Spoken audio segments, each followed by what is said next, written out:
Very first step is that we understand that it's a kind of like human behavior. It's very natural that if we don't know something, we are afraid of. So this kind of fear or xenophobia, which might exist, is kind of, it's let's say natural, psychologically natural.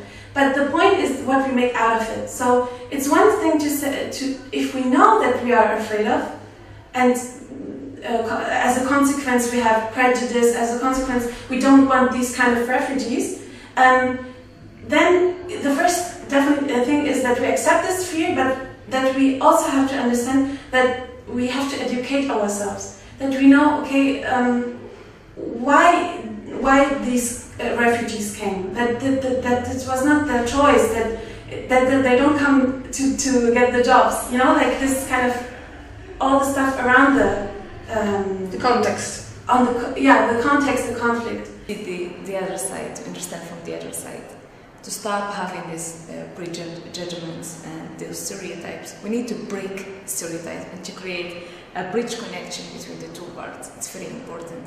You know, I believe diversity is richness, and it starts from ourselves. If ever I met a foreign person, I would have even more information about the person that would help me, like not only like in personal level. So it is very important to be open enough. We speak about youth that are taking the wrong way and becoming part of fanatic and extremist groups.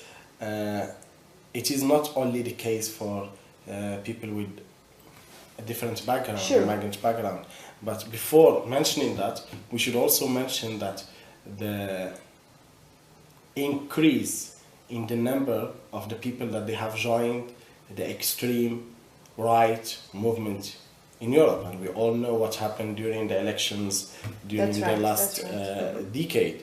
So that is also a threat. So when we speak about you joining an extreme group, it's not only one group that can be identified as an extreme, but there are groups that are even given seats in the parliaments and chance to be part of the decision-making process, or maybe they are decision makers, and they are extreme groups. But because they are the ones that they own the media, then they identify themselves like, you know, a very modern or so-called conservative, and the others can be an extreme groups. Going back to answer your question, I would say it is a big issue and it is a threat.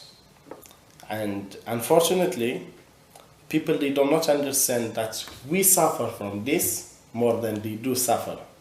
Because if one person from the African diaspora does something bad, we all suffer from it. But if somebody does something bad and he's not from the African diaspora, does not have migration or migrant background, then it's an individual who did so. Que si on surveillait aussi le flux d'Européens qui allaient vers les autres continents, on se rendrait bien compte qu'ils sont même peut-être plus nombreux, sinon aussi nombreux que le flux des Africains qui viennent donc, au niveau de l'Europe.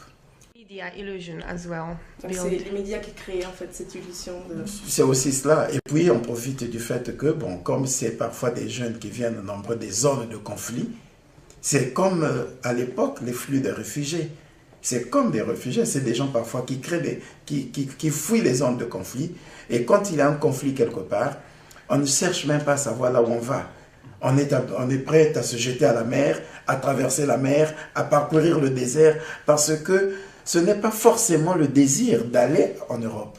C'est le besoin de survie, de fuir l'insécurité et la violence dans la zone dans laquelle on est.